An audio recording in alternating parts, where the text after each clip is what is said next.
नमस्कार विद्यार्थी मित्रांनो, एम-पी-एस-सी कट्टा नांदेड या यूट्यूब चॅनलवरती आपल्या सर्वांचं पुन्हा एकदा स्वागत आहे.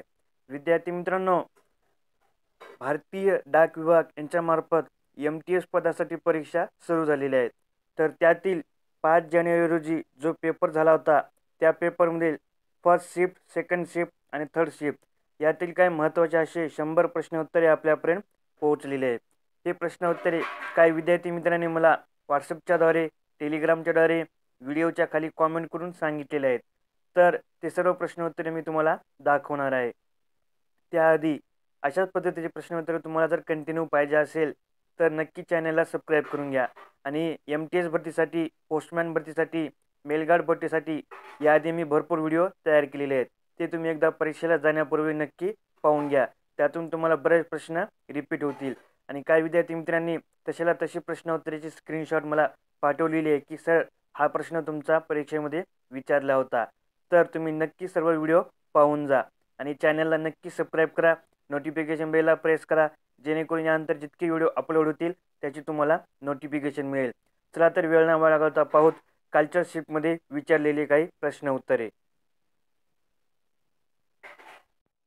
तर विद्यार्थी मित्रांनो, तुम्ही स्क्रीनवरती पाहू शकता हे प्रश्नोत्तरे काही विद्यार्थी मित्रांनी लिहून आपल्याला पाठवलेले आहेत. तर मी तुम्हाला ते सांगणार आहे. तर यातील काही प्रश्न आणि त्याची उत्तरे चुकीचे सुद्धा असू शकतात. तर तुम्ही ते नक्की कन्फर्म करून घ्या. त्यानंतरच तुम्ही हे प्रश्न उत्तरे पाठ करा. तर प्रश्न क्रमांक 1 होता विचारलेला परीक्षेमध्ये, वैदिक संस्कृतीचा कालखंड काय होता?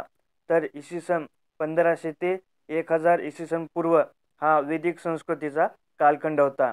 त्यानंतर महाराष्ट्राचे वनमंत्री कोण आहेत? तर संजय राठोड हे महाराष्ट्राचे वनमंत्री आहेत. महाराष्ट्राचे पाणी पुरवठा मंत्री कोण आहेत?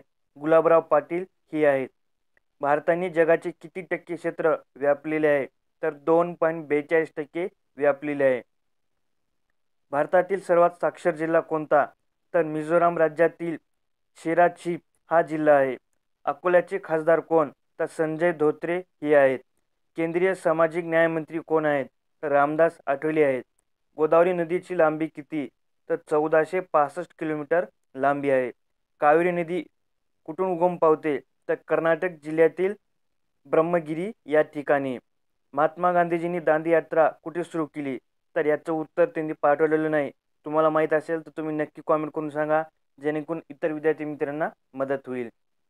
बुलंद दरवाजा कुठे आहे? तर आग्रा या ठिकाणी बुलंद दरवाजा आहे. परदेशात अडकलेल्या भारतीयांना परत आणण्यासाठी कोणती मोहीम राबवली गेली?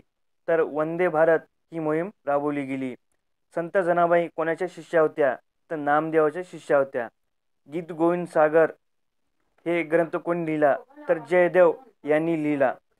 भारतात पोस्ट बँकेची सुरुवात केव्हा झाली? तर याचं सुद्धा उत्तर पाठवलेलं नाही. तुम्हाला माहीत असेल तर तुम्ही नक्की कॉमेंट करून सांगा, इतरांना मदत होईल.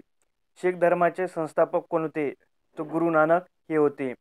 संत कबीर कोणत्या समाजाचे नेते होते? तर संत कबीर हे कोणत्या समाजाचे होते?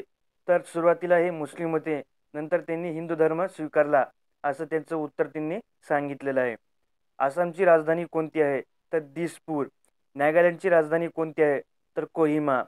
मंगल पांडे यांनी कोणाचा वध केला? तर मेजर हुसेन याचा वध केला. आयर्लंड देशाकडून काय स्वीकारले? तर आयर्लंड या देशाकडून भारताने आपल्या संविधानामध्ये काय स्वीकारले? तर राज्याच्या धोरणाची मार्गदर्शक तत्त्वे स्वीकारलेली आहेत. मूलभूत हक्काचे कलम कोणते? तर 15 ते 35 यामध्ये मूलभूत हक्काचे वर्णन करण्यात आलेले आहे. छत्रपती शिवाजी महाराजांच्या आईचे नाव काय आहे? तर जिजाबाई असं नाव आहे. त्यानंतर एक गणिताचा प्रश्न आला होता, तो तुम्ही इथे पाहून घ्या. संत मीराबाई यांचे गुरु कोण? तर संत गुरु रविदास इथं सांगितलेलं आहे, पण रविदासी नाही आहेत. महात्मा गांधीजींनी झेंडा कोणत्या वर्षी फडकवला? तर 1931 या साली महात्मा गांधींनी झेंडा फडकवलेला आहे. महाराष्ट्रामधले उंच पठार कोणते? तर दख्खनचे पठार सगळ्यात उंच आहे. जयदेव लिखित गीता गोविंदम कोणत्या भाषेतील आहे? तर संस्कृत भाषेतील आहे. तर विद्यार्थी मित्रांनो, हे काही महत्त्वाचे प्रश्न उत्तर होते जे की विद्यार्थ्यांनी आपल्याला पाठवले होते. या व्यतिरिक्त तुमच्याकडे प्रश्न उत्तरे असतील तर तुम्ही आम्हाला नक्की शेअर करा. त्यासाठी तुम्हाला टेलिग्राम जॉईन करावं लागेल. टेलिग्रामची लिंक खाली डिस्क्रिप्शन बॉक्समध्ये दिलेली आहे. त्यावरती क्लिक करा, टेलिग्रामला जॉईन करा आणि तिथे तुम्ही तुमचे प्रश्न उत्तरे पाठवू शकता. त्या प्रश्न उत्तरावरती आम्ही व्हिडिओ बनवून आपल्या चॅनलवरती अपलोड करू, जेणेकरून ते प्रश्न उत्तराद्वारे इतर विद्यार्थी मित्रांना नक्कीच मदत होईल. चॅनलला सबस्क्राईब केलं नसेल तर सबस्क्राईब करून घ्या. याआधी पोस्टाच्या परीक्षेसाठी मी भरपूर व्हिडिओ तयार केलेले आहेत, ते तुम्ही पाहून घ्या. ते तुम्हाला खाली डिस्क्रिप्शन बॉक्समध्ये किंवा प्लेलिस्टवरती लिंक मिळून जाईल. त्यावरती क्लिक करून ते व्हिडिओ तुम्ही पाहून घ्या. त्यामध्ये भरपूर प्रश्नाचा सराव मी घेतलेला आहे. तर भेटूत पुढील व्हिडिओमध्ये. व्हिडिओ शेवटपर्यंत पाहिल्याबद्दल धन्यवाद. जय हिंद, जय महाराष्ट्र.